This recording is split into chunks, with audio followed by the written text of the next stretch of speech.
Hello students and welcome to EPG Pathshala. I am Dr. Shafali Nagpal from Bhagat Phul Singh Mahila Vishwavidyalaya. Today we are going to talk on the module International Trade Theories Part 1 under the paper International Business Operations. After reading this module, you will be able to understand what fosters the international trade, know the classical theories of international trade. Since time immemorial, goods have been moved across the nations and people have made profit by selling the product to the other countries, which were not available there. As per the principles of the classical economics, there are four basic factors or resources of production. Land, like land, trees, minerals. Second is labor, the mental and the physical skills of the individuals. Third is capital, such as tools, machines, factories used in the production or to facilitate the production. Fourth is the entrepreneurship, the availability of the natural resources, labor, and capital is not sufficient to ensure the economic success. These factors of production have to be combined and organized by the enterprising people who see the opportunities for making the profit and who are willingly to take the risk by producing the goods and services in the expectation that they will be sold. However, for the success of a business, it is not just a matter of what resources we have, but also how well we use them. Since the time of Adam Smith, people have been pondering on what underlines the movement of goods and services across the nations, giving rise to the theories of the international trade. As the time changed, the nature of the economic activities also underwent a change, and accordingly, the way to look at underlying factors, they also went under change. Repeat, they also underwent a change. Several economists proposed different theories of international trade at different times. In this module, we shall study the various theories of international trade. Bird in the ancient times. According to the principles of mercantilist theory, a country's goal should be to enlarge those holdings, that is, the asset in the form of gold and silver. In order to increase the gold in the country, it was believed that money should come into the country and not go out of it. Therefore, mercantilism suggests that the ruling government should advance these goals by playing a protectionist role in the economy, by encouraging exports and discouraging imports, notably through the use of subsidies, tariffs, respectively. The theory dominated Western European economic policies from the 16th to the late 18th century. This was a time of colonialism, and the nations concentrated on capturing the colonies, exploiting them to purchase the raw material and sell the finished goods. There was no move to sell the goods between the nations. Colonialism used the concept of mercantilism to achieve a favorable trade balance based on the economy of colonies is always secondary to the economy of the mother country. Second, the colonies should provide cheap raw materials to the mother country and markets for the manufactured goods of the mother country. Third, in return, the mother country provides military security and political administration to the colonies. And fourth, the overriding goal is national monopoly, meaning that the nation's colonies should be restricted to trading only with each other or within the mother country. The various assumptions of mercantilism theory adopted were: the theory assumes that wealth and monetary assets are identical. Mercantilism suggests that the ruling government should advance these goals by playing a protectionist role in the economy by encouraging exports and discouraging imports, notably through the use of tariffs and subsidies. The theory dominated Western European economic policies from the 16th to the late 18th century, as discussed above. Mercantilism theory is based on the following assumptions during during colonialism. First, there is a finite amount of wealth in the world. Second, a nation can only grow rich at the expense of other nations. Third, therefore, a nation should try to achieve and maintain a favorable trade balance, exporting more than its imports. At the same time, the mercantilism theory faced certain problems. These are: first, the economies of the colonies and the mother country never mesh perfectly. Second, mercantilism is expensive to implement because it requires complex navigation laws that are difficult to enforce. Third, mercantilism tends to dampen free enterprises and individual initiatives. Fourth, economic regulations tend to result in illegal activity or smuggling.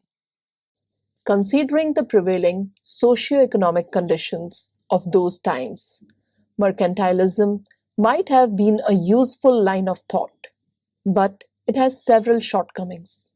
Its major limitation is that it confuses the acquisition of treasure with the acquisition of wealth. Assets in the modern times do not exist, only in the form of gold and silver. In the present times, there are newer forms of assets. Moreover, protectionist policy weakens the country because it robs individuals of the ability to trade freely and to benefit from voluntary exchanges. Moreover, it forces a countries to produce products it would otherwise not in order to minimize imports. The theory of mercantilism was questioned by the economists like Adam Smith and later by Ricardo by giving due importance to the individuals and stressing that their welfare was the welfare for the nation. They believed in free trade, supported liberalism and enlightenment, and treated the wealth of nation in terms of the sum of enjoyments of the individuals in society and not merely in terms of gold and silver. Therefore, any activity which would increase the consumption of the people was to be considered with favor. Accordingly, their trade theories proposed by them were based upon the principles of free trade and the specialization in the production of those goods where resources were most suitable. Let us now study the theory of absolute advantage. The theory of absolute advantage, it was proposed by Adam Smith, who argued that mercantilism robs individuals of the ability to trade freely and to benefit from the voluntary exchanges. According to this theory of absolute advantage, a country should export those goods and services for which it is more productive than the other countries and import those goods and services for which other countries are more productive than its own. A country is said to possess an absolute advantage over its trading partner when it can produce more of an output with a given amount of inputs. This can be understood with the help of an example.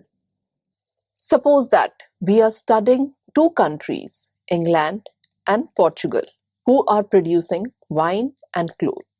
We further assume that there is no trade between the two countries and the output of the two countries per unit of the output is shown in the following table. Given below, table 1 shows the output per units of the input of both the countries. For example, the output of the wine per unit of the input by the England is 1, and output of the wine per unit of the input by Portugal is 6, and output of the cloth by England for per unit of input is 12, and similarly for the Portugal is 10. When there is no trade between the two countries, both produce the goods as per their needs. We further assume that each country has 1000 units of input and uses the resources equally to produce the two goods. When they are consuming their output alone, we multiply our 2 by 2 matrix of outputs by 500. That is, half of the 1000 units of inputs for each country in the production of each product. We find that the output per unit of input production of wine and cloth for England for 500 is 6000, where the total output is 1 and 12. For the Portugal is 6 and 10, and for the 500 input units is the total production is 5000. This we can understand with the help of the following table. In the table 2 below shows the two countries, England and the Portugal, which is producing wine and cloth. They are producing 1 unit of wine and 12 units of clothes, whereas the Portugal is producing 6 units of wine and 10 units of cloth with the input of 500 factors. The production of the wine is 500 and the cloth is 6000. If we multiply 500 with 1 unit of wine and 500 with 12 units of clothes. So the total production of the wine comes out to be 500 for England and 6000 for cloth.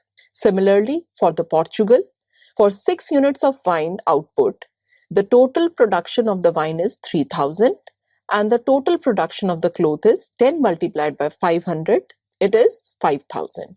In this scenario, the total production of the wine is 3500 units and the clothes is 11,000 units.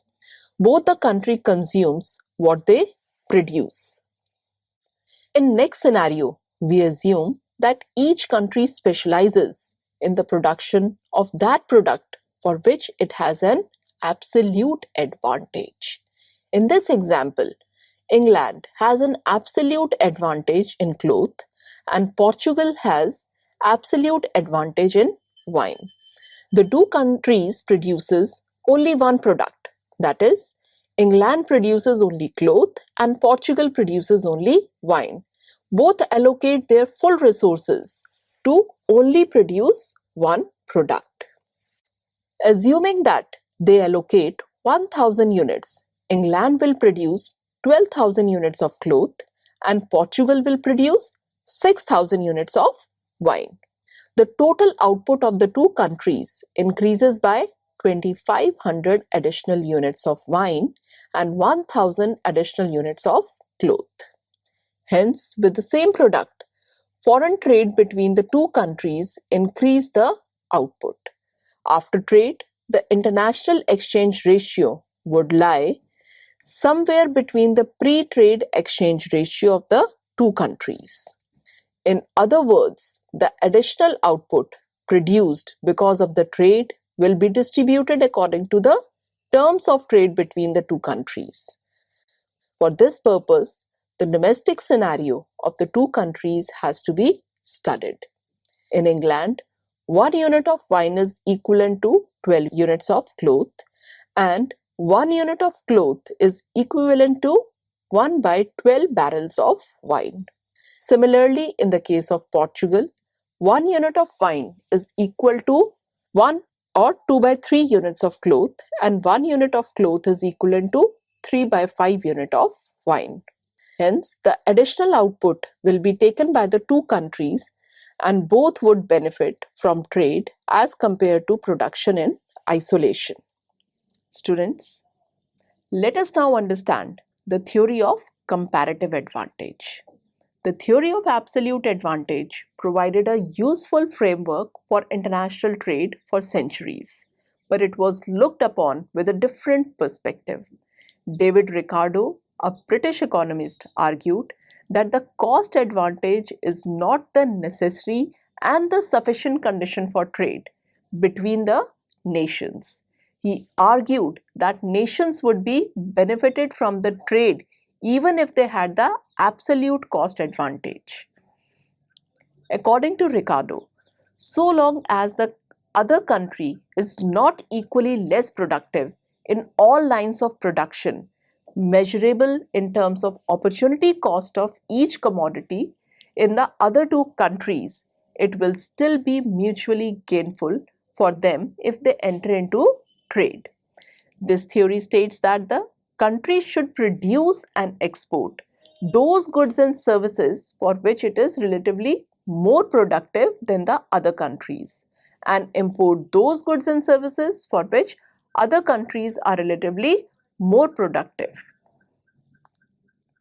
A country is said to have a competitive advantage in the production of goods if it can produce at a lower opportunity cost than other countries.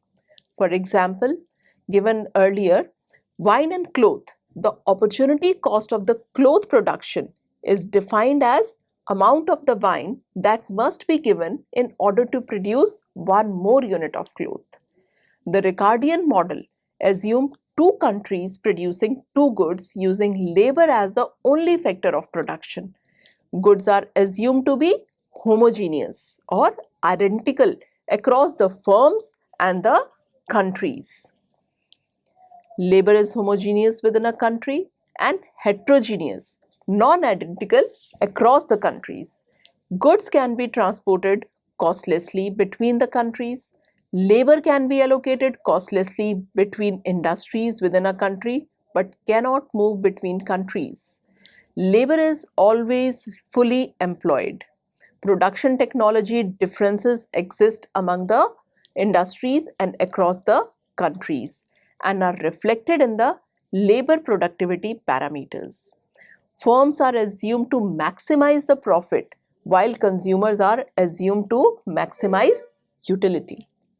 The table number 3 explains the concept of opportunity cost with the help of the following table, where it describes the 2x2 matrix of output per unit of input for paper and fish.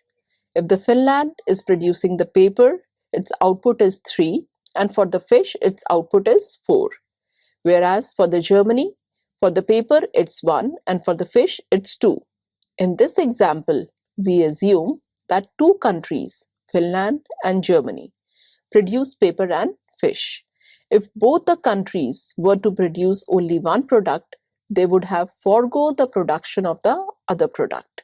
For example, if Finland decided to produce only fish, then it would forego the production of paper. Similarly, Germany decides to produce paper, it has to forego the production of fish.